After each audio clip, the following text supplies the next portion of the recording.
Al matí de Catalunya Ràdio. Som una veu amiga, anònima i confidencial les 24 hores del dia, tots els dies de l'any, disponible per qualsevol persona que necessiti ser escoltada. Així es defineix el telèfon de l'Esperança de Barcelona, que des de fa més de 40 anys, a través dels seus voluntaris, escolta i atenua l'angoixa i la preocupació de totes les persones que truquen al 93 414 48 48. D'entre totes les trucades, els últims 3 anys s'han triplicat les de persones que viuen una situació límit o de desesperació. Per totes elles, el telèfon de l'Esperança s'ha convertit en una eina de gran valor. Avui en parlem amb Maria Rosa Buixarrais, és la presidenta del Patronat de Telèfon de l'Esperança. Maria Rosa, molt bon dia. Molt bon dia. Les xifres donen què pensar. Sí, estem en una situació complicada. Poques coses podem fer, no hi ha molts diners, però en canvi una paraula sí que pot ser de molta ajuda, no?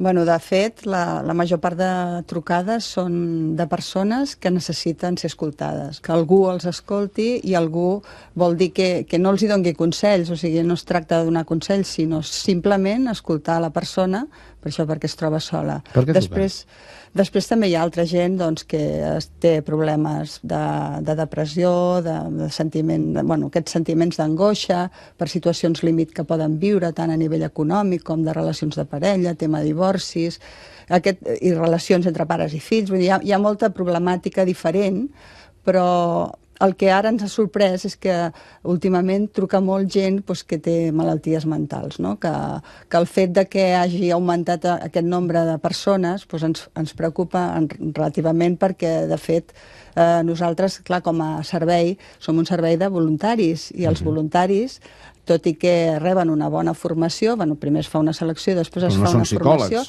No són psicòlegs. Alguns ho són perquè fan aquesta... Però, vaja, en general no són psicòlegs. I, clar, hem de fer contínuament una formació per anar veient tot el que va sorgint de problemàtiques noves, o més o menys noves, que ells tinguin pautes per oferir aquest ajut, aquesta escolta activa, que és el que, de fet, és el que nosaltres estem oferint, no? Qui són els voluntaris?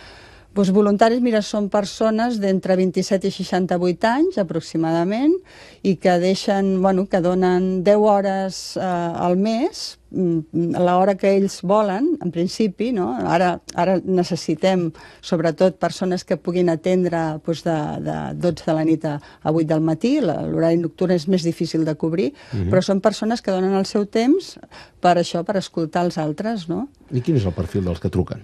El perfil dels que truquen, bàsicament truquen un 80% de dones, i un 20% d'homes, no? Però al voltant d'uns 40-50 anys és on més hi ha, més trucades. Després també, de més grans també, sobretot gent gran que viu sola i que necessita també això, companyia, no? El voluntari també ha de tenir pautes per fer una gestió emocional correcta, que no sigui que després això li afecti emocionalment tant que després no pugui donar resposta o no pugui dir res, no? Quines són les pautes per saber escoltar? És no jutjar la persona, vull dir, deixar que s'expressi amb tota llibertat, i també, evidentment, no voler donar consells, que és la tendència que tenim habitualment, no?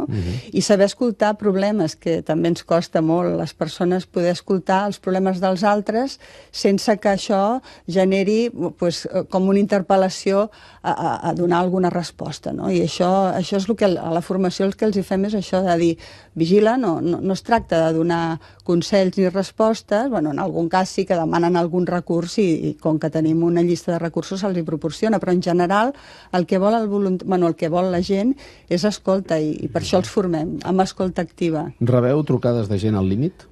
Sí que rebem. Hem rebut trucades de gent que es vol suïcidar, per exemple, sí, això. I com es gestiona això?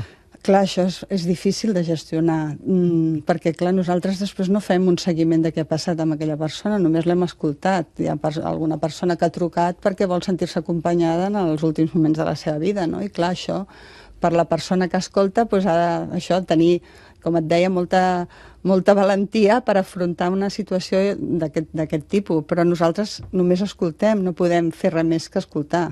Com treballeu amb altres organismes de la societat, com pot ser els serveis socials, com pot ser sanitat, com pot ser la policia? Sí, bueno, clar, evidentment tenim contacte amb Mossos d'Esquadra, amb la policia, però ara justament estem acabant de signar un conveni amb el SEM, perquè ells reben algunes trucades que potser nosaltres podríem atendre, perquè la gent truca perquè diu que s'està malalta, però en realitat el que vol és ser escoltada, i a l'inrevés, probablement nosaltres també tenim trucades que potser són malalties que han de rebre una atenció mèdica urgent, i estem amb això, fent un conveni per veure si podem ajudar-nos uns als altres i oferir un millor servei a la ciutadania. Des de que la crisi apreta fort, quina és la trucada que s'està repetint més?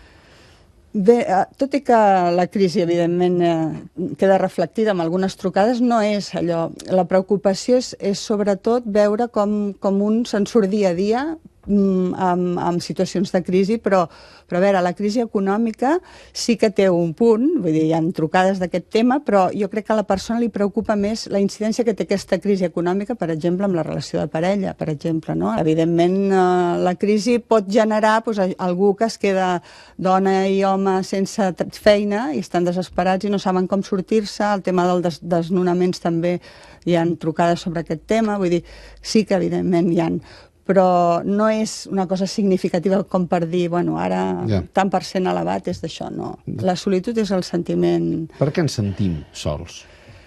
Probablement perquè no sabem com comunicar-nos, o sigui, no sabem gestionar les emocions, no sabem comunicar els sentiments a les altres persones, i suposo que això dificulta també la relació tu a tu, perquè, clar, el nostre servei és un servei anònim. La persona que et truca no et diu ni el nom ni qui és, ni... que, de fet, nosaltres per fer les estadístiques necessitem més o menys saber si és home o dona, si més o menys l'edat, però vaja, amb la trucada ja ho vas agafant.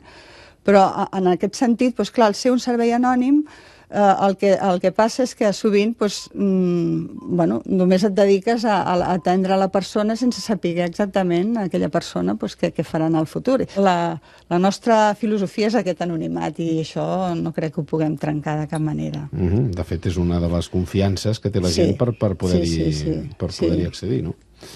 Veurem com s'esdevé en temps de crisi les atencions al telèfon de l'Esperança, però està bé escoltar des de l'altra banda i veure què és el que reclamem quan us telefonem, no? Maria Rosa, moltes gràcies. Gràcies a vosaltres.